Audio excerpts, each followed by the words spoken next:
What's up, guys? How you guys doing? I hope you guys are doing well. And today I have a One Piece theory. And the theory that we will be talking about today is, you already know what it is. Top 3 possible deaths in Wano. Oda has hyped this arc up so much that he said it's gonna make the War of the Best look like it's nothing. And that war, we had Whitebeard's death, we had Ace's death, we had the reveal of the we had like a whole scene where the whole world found out about Luffy's father, Ace's father. I'm talking about, it was just so many epic moments in that we One Piece fans remember. And Oda said he's gonna make that arc look like it's nothing. So if there were 2 deaths there had to be more than 2 here, possibly 3, 4 maybe. And the thing about it is, I have 3 nominees that I feel like are gonna be the ones that die in Wano.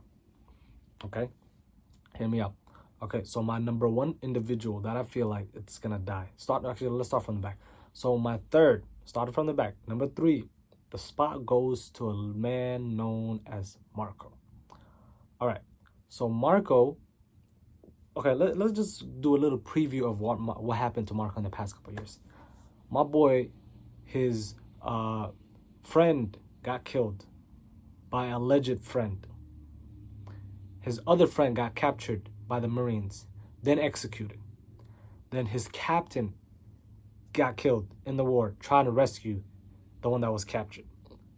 He tried to retaliate and get the one that killed his captain and got his ass handed to him.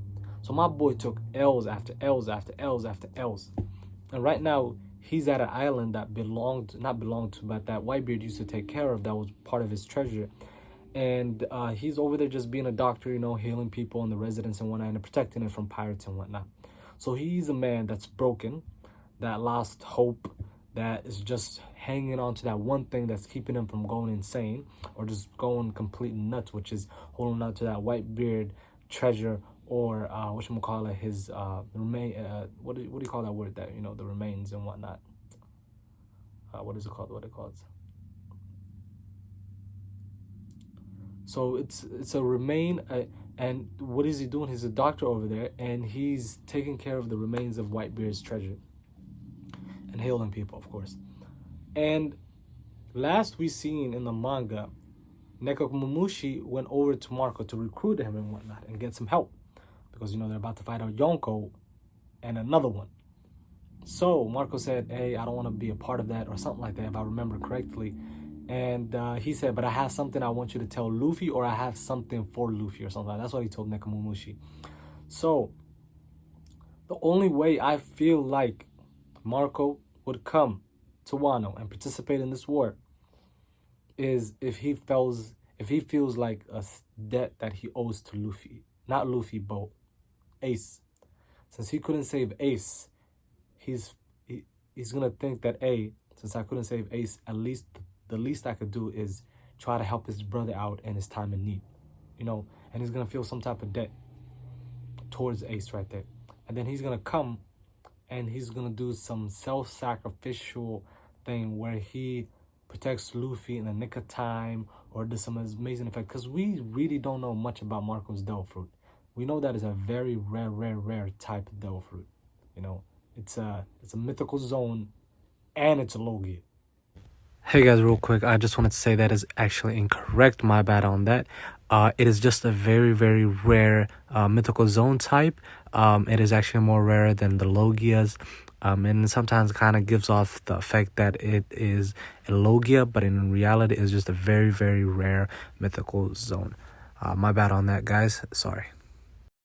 We don't know if it has that type of special ability that has like a broken ability or whatnot, because they usually do. Those type of devil fruits usually do have some type of broken ability. So I could see that scenario for him right there. Marco swooping in and trying to save Luffy and whatnot. My number 2 spot, it's an either or between these 2 characters. And we met these 2 characters as Zou, is Nekomamushi, and Inuyasha.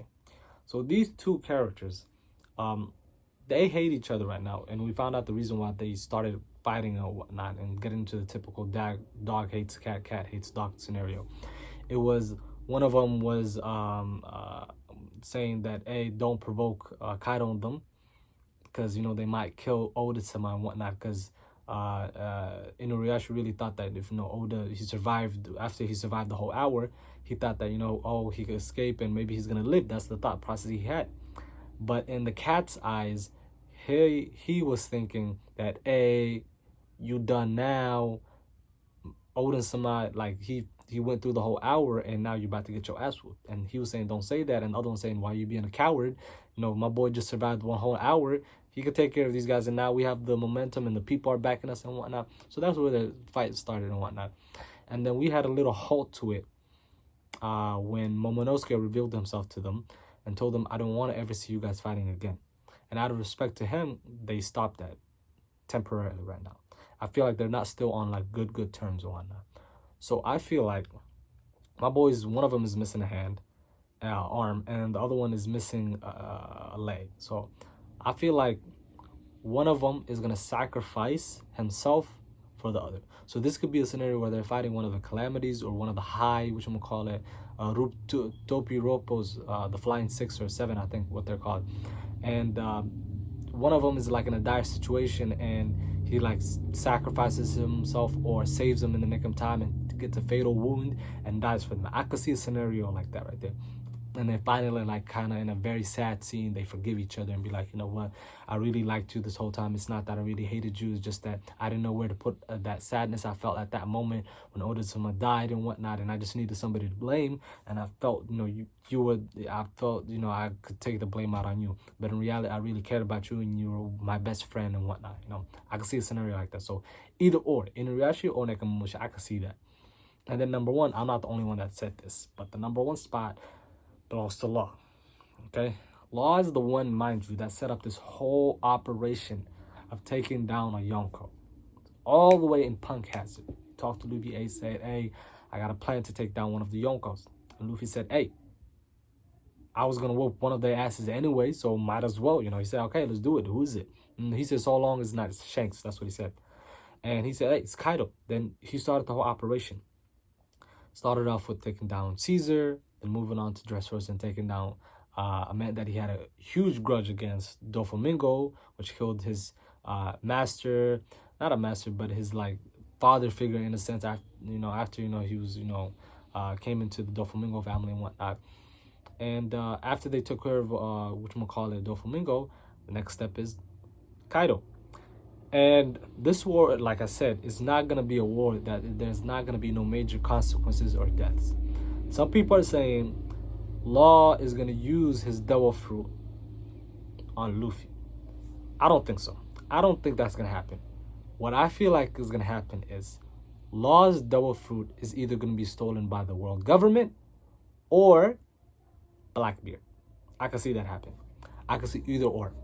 I can see Blackbeard diving in the last moment, and taking Law's devil fruit after Law is like defeated, or which I'm gonna call it, not defeated, but after Law like defeats somebody the high level and whatnot in the team and the tag team match and whatnot, and he's very tired and he gets ambushed by the Blackbeard pirates, and they take his devil fruit.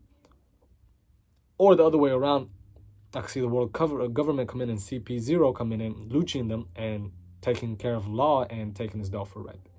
But I do not believe that, I'm not on the boat that, Law's devil fruit is going to be, he's going to use his ultimate move and whatnot. And he's going to use it on Luffy. Because I feel like Luffy's not the type that would kind of want that type of stuff.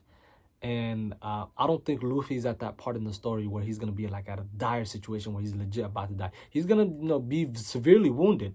I believe that towards the end of this fight and whatnot. But the time where I felt like Luffy's going to be at a time that, they could use Lost Dofruit and whatnot would be like the end game. I'm talking about when they're fighting like the world government, Imusama and whatnot, or Blackbeard, or something like that, That's what I feel like that time that the Dofruit would come in handy, whatnot. But not now.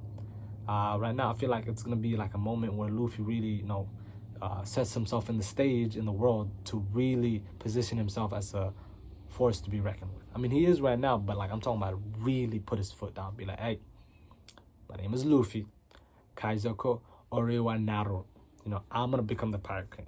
You know, and that's what I feel like is gonna happen in that scenario. But I do not think Law is gonna use that move, or gonna have the chance to use that move on Luffy. You know, but yeah, those are my top, my top 3 possible death scenarios in the Wano arc, starting from Marco. And I'm really not 100% sure on the Marco part. I'm not 100% convinced, okay? Not 100% convinced, but he would take that spot. Number 2, Inuyasha or Nekomamushi. I could see one of them are going in right there. And then I could see Law. However, Oda always likes to pull one, like he likes to, you know, give us a little juke move out of nowhere and pull somebody or kill somebody that we've never thought was gonna die. For example, what if Kinemon dies? Huh? What if Kinemon dies? What do you think about that? Like, do you even see that coming? No. There's no signs that Kinemon is gonna die or foreshadowing anything. That I haven't seen anything. However, I mean, Oda could put something in and we could find something. Like Oda, he knows what he's doing. He's a writer for a reason. He's been doing the story for 20 years for a reason, you know? So we never know. But those are my top 3. Comment down below what you guys think about it. If you guys agree with it, not agree with it. What's you guys' top 3 individuals that you guys think might die in the Wano arc? And like, share the video if you guys enjoyed it. If not, I mean, go eat an Oreo or something like that. I don't know. Do whatever you were doing. But I appreciate you guys. Thank you very much, and I'll see you guys next time.